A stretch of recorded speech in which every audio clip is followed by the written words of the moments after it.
हरे मुरारी, हे नाथ नारायण वासुदेव।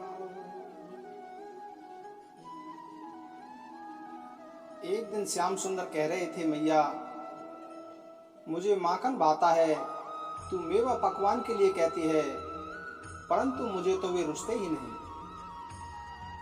वहीं पीछे एक गोपी खड़ी श्याम सुंदर की बात सुन रही थी। उसने मन ही मन कामना की कि मैं कब इन्हें अपने घर का माखन खाते देखूंगी। ये मथानी के पास जाकर बैठेंगे तब मैं छिपी रहूंगी। फिर वो तो अंतर्यामी हैं, गोपी के मन की बात जान गए और उसके घर पहुंचे तथा उसके घर का माखन खाकर उसे सुख दिया। उसे इतना आनंद हुआ कि वह फूली न समाई। वह खुशी से छक्कर फूली फूली फिरने लगी। आनंद उसके हृदय में समा नहीं रहा था। उसकी सहेलियों ने पूछा कि अरे तुझे कहीं क्या हो गया है, कहीं तुझे कुछ पड़ा हुआ धन तो नहीं मिल गया। वह तो यह सुनकर और भी प्रेमहीन हो गई। उसका रोम रोम खिल उठा, वह गदगद हो गई, मुंह से बोली नहीं निकली। सखियों ने कहा कि सखी ऐसी क्या बात है, हमें सुनाती क्यों नहीं। हमारे तो शरीर ही दो हैं, परंतु हमारे जी तो एक ही हैं। हम तो उन दोनों एक ही रूप हैं, भला हमसे छिपाने की कौन सी बात है। तब उसके मुंह से इतना ही निकला कि मैंने आज अनूप रूप देखा है। बस फिर उसकी वाणी रुक गई और प्रेम के आंसू बहने लगे। सभी गोपियों की यही दशा थी। गोपियां जाग जाग कर प्रातःकाल होने की बाट देखती थी। उनका मन श्री कृष्ण में लगा रहता। प्रातःकाल जल्दी जल्दी दही मथ कर माखन निकाल कर छीके पर रखती, कहीं प्राणधन आकर लौट न जाए। इसीलिए सब काम छोड़कर ये सबसे पहले यही काम करती और श्याम सुंदर की प्रतीक्षा में व्याकुल होती हुई मन में सोचती कि हाँ, आज प्राण प्रियतम क्यों नहीं आई, इतनी देर क्यों हो गई। क्या आज इस दासी का घर पवित्र न करेंगे? क्या आज मेरे समर्पण किए हुए इस तुच्छ माखन का भोग लगाकर स्वयं सुखी होकर मुझे सुख नहीं देंगे? कहीं यशोदा मैया ने उन्हें रोक तो नहीं लिया? उनके घर तो 9 लाख गाय हैं, माखन की उनको क्या कमी है। मेरे घर तो वे सिर्फ कृपा करके ही आते हैं। इन्हीं विचारों में आंसू बहाती हुई गोपी क्षण क्षण में दौड़कर दरवाजे पर जाती, लाज छोड़कर रास्ते की ओर देखती, सखियों से पूछती। एक एक निमेष उसके लिए युग के समान हो जाता। ऐसी भाग्यवती गोपियों की मन कामना भगवान उनके घर पधारकर पूर्ण करते। अपने निर्जन ब्रजवासियों को सुखी करने के लिए ही तो भगवान गोकुल में पधारे थे। माखन तो नंद बाबा के घर पर कम न था, लाख लाख गायें थी। वे चाहे जितना भी खाते लुटाते, परंतु वे तो केवल नंद बाबा के ही नहीं, सभी ब्रजवासियों के अपने थे। सभी को सुख देना चाहते थे। गोपियों की लालसा पूरी करने के लिए ही वे उनके घर जाते और चुरा चुरा कर माखन खाते। यह वास्तव में चोरी नहीं, यह तो गोपियों की पूजा पद्धति का भगवान के द्वारा स्वीकार था। भक्तवत्सल भगवान भक्ति की पूजा स्वीकार कैसे न करें। भगवान की इस दिव्य लीला माखन चोरी का रहस्य न जानने के कारण कुछ लोग इसे आदर्श के विपरीत बतलाते हैं। उन्हें पहले समझाना चाहिए कि चोरी क्या वस्तु है, वह किसकी होती है और कौन करता है। चोरी उसे कहते हैं जब किसी दूसरे की कोई चीज उसकी इच्छा के बिना, उसके अनजाने में और आगे भी वह जान न पाए ऐसी इच्छा रखकर ले ली जाती है। भगवान श्री कृष्ण गोपियों के घर से माखन लेते थे, उनकी इच्छा से, गोपियों के अनजान में नहीं। उनके जानने में, उनके देखते देखते और आगे जनाने की कोई बात ही नहीं। उनके सामने ही दौड़ते हुए निकल जाते थे। दूसरी बात महत्व की है कि संसार में या संसार के बाहर ऐसी कौन सी वस्तु है जो श्री भगवान की नहीं है और वे उसकी चोरी करते हैं। गोपियों का तो सर्वस्व श्री भगवान का ही था, सारा जगत ही उनका है, वे भला किसकी चोरी कर सकते हैं। हाँ, चोर तो वास्तव में ये लोग हैं जो भगवान की वस्तुओं को अपनी मानकर ममता आसक्ति में फंसे रहते हैं और दंड के पात्र बनते हैं। इस प्रकार सभी दृष्टियों से यही सिद्ध होता है कि माखन चोरी चोरी नहीं थी, भगवान की दिव्य लीला थी। असल में गोपियों ने प्रेम की अधिकता से ही भगवान का प्रेम का नाम चोर रख दिया था, क्योंकि वे उनके चित्त चोर तो थे ही। जो लोग भगवान श्री कृष्ण को भगवान नहीं मानते, यद्यपि उन्हें श्रीमद् भागवत में वर्णित भगवान की लीला पर विचार करने का कोई अधिकार नहीं है, परंतु उनकी दृष्टि से भी इस प्रसंग में कोई आपत्तिजनक बात नहीं है, क्योंकि श्री कृष्ण उस समय लगभग 2-3 वर्ष के बच्चे थे और गोपियां अत्यधिक स्नेह के कारण उनके ऐसे ऐसे मधुर खेल देखना चाहती थी।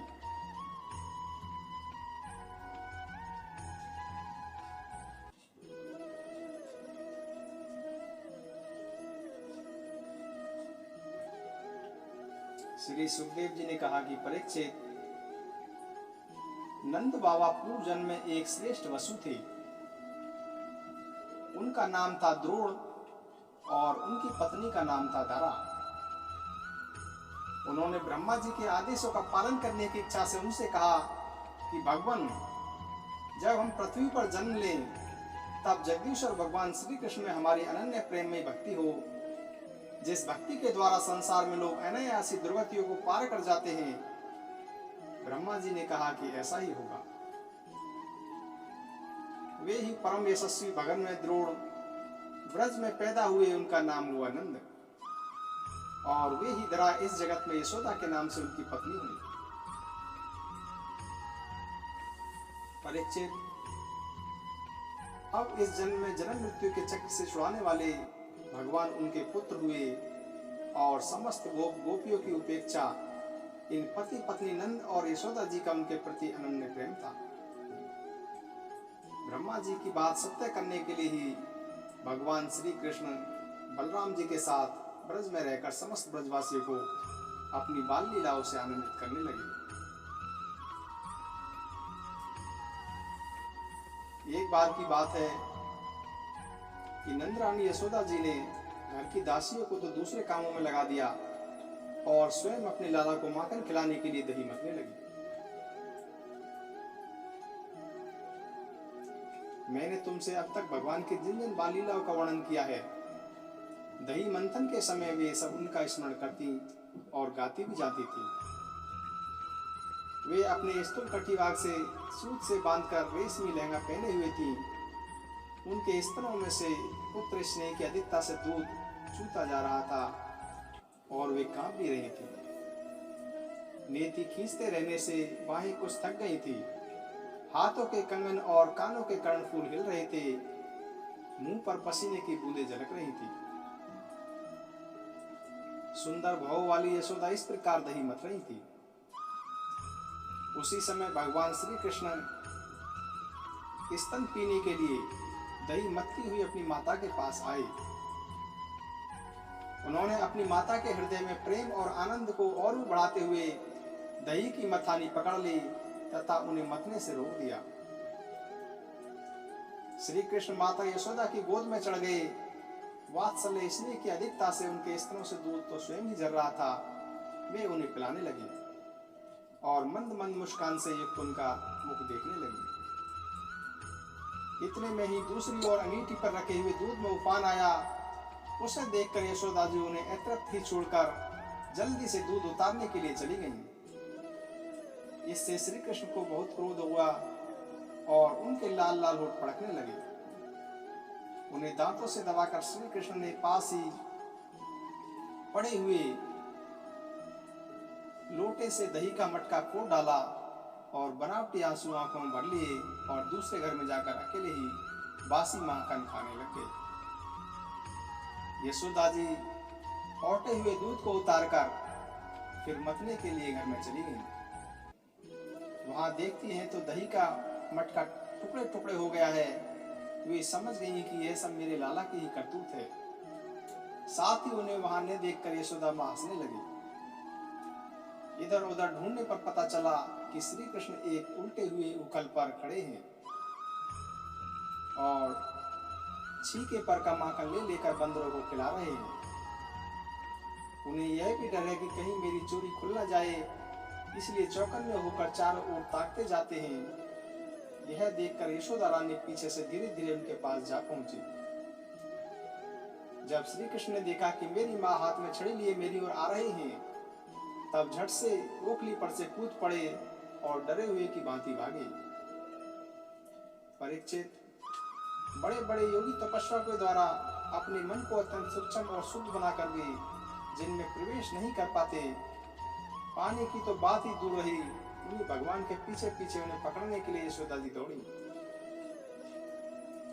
जब इस प्रकार माता यशोदा श्री कृष्ण के पीछे दौड़ने लगी, तब कुछ ही देर में बड़े बड़े एवं हिलते हुए नितंबों के कारण उनकी चाल धीमी पड़ गई। वेग से दौड़ने के कारण चोटी की गांठ ढीली पड़ गई। वे ज्यों-ज्यों आगे बढ़ती, पीछे पीछे चोटी में गुथे हुए फूल गिरते जाते। इस प्रकार सुंदरी यशोदा ज्यों-त्यों करके उन्हें पकड़ सकी। श्री कृष्ण का हाथ पकड़कर वे उन्हें डराने धमकाने लगी। उस समय श्री कृष्ण की झांकी बड़ी विलक्षण हो रही थी। अपराध तो किया ही था, इसलिए रुलाई रोकने पर भी न रुकती थी। हाथों से आंखें मल रहे थे, इसीलिए मुंह पर काजल की स्याही भी फैल गई थी। पिटने के भय से आंखें ऊपर की ओर उठ गई थी। उनसे व्याकुलता सूचित होती थी। जब यशोदा जी ने देखा कि लल्ला बहुत डर गया है, तब उनके हृदय में वात्सल्य स्नेह उमड़ आया। उन्होंने छड़ी फेंक दी और इसके बाद सोचा कि इसको एक रस्सी से बांध देना चाहिए। सच पूछो तो यशोदा मैया को अपने बालक के ऐश्वर्य का पता ही नहीं था, जिसमें न बाहर और न भीतर, न आदि है न अंत है, जो जगत के पहले भी थे और जगत के बाद भी रहेंगे। इस जगत के भीतर तो है ही, बाहरी रूपों में भी है, और तो क्या जगत के रूप में स्वयं वही है। यही नहीं, जो समस्त इंद्रियों से परे और अव्यक्त है, उन्हीं भगवान को मनुष्य सा रूप धारण करने के कारण पुत्र समझकर यशोदा रानी रस्सी में उखल में ठीक वैसे ही बांध देती है जैसे कोई साधारण सा बालक। जब माता यशोदा अपने उद्यमी और नटखट लड़के को रस्सी से बांधने लगी, तब वह 2 अंगुल छोटी पड़ गई। तब उन्होंने दूसरी रस्सी लाकर उसमें जोड़ी। जब वह भी छोटी हो गई, तब उसके साथ और जोड़ी। इस प्रकार वे जो जो रस्सी लाती और जोड़ती गई, क्यों तो जुड़ने पर भी वे सब 2-2 अंगुल छोटी पड़ती गई। यशोदा रानी ने घर की सारी रस्सियां जोड़ डाली, फिर भी वे भगवान श्री कृष्ण को नहीं बांध सकी। उनकी असफलता पर देखने वाली गोपियां मुस्कुराने लगी और वे स्वयं भी मुस्कुराती हुई आश्चर्यचकित हो गई। भगवान श्री कृष्ण ने देखा कि मेरी माँ का शरीर पसीने से लथपथ हो गया है, चोटी में गुथी हुई मालाएं गिर गई हैं और वे बहुत थक गई हैं। तब कृपा करके स्वयं ही अपनी माँ के बंधन में बंध गई। परीक्षित, भगवान श्री कृष्ण परम स्वतंत्र हैं। ब्रह्म इंद्र आदि के साथ ये संपूर्ण जगत उनके वश में है। फिर भी इस प्रकार बंधकर उन्होंने संसार को यह बात दिखला दी कि मैं अपने प्रेमी भक्तों के वश में हूँ। भागवत भगवान की है आरती, पापियों को पाप से है तारती। ये अमर ग्रंथ, ये मुक्ति पंथ, ये पंचम वेद निराला, नव ज्योति जलाने वाला। हरि नाम यही, हरि धाम यही, यही जग मंगल की आरती। पापियों को पाप से है तारती। श्री भागवत भगवान की है आरती, पापियों को पाप से है तारती। ये शांति गीत पावन पुनीति, पापों को मिटाने वाला, हरि दर्श दिखाने वाला। यह सुख करनी, यह दुख हरिणी, श्री मधुसूदन की आरती। पापियों को पाप से है तारती। श्री भागवत भगवान की है आरती, पापियों को पाप से है तारती। ये मधुर बोल जग फंद खोल, सन्मार्ग दिखाने वाला, बिगड़ी को बनाने वाला।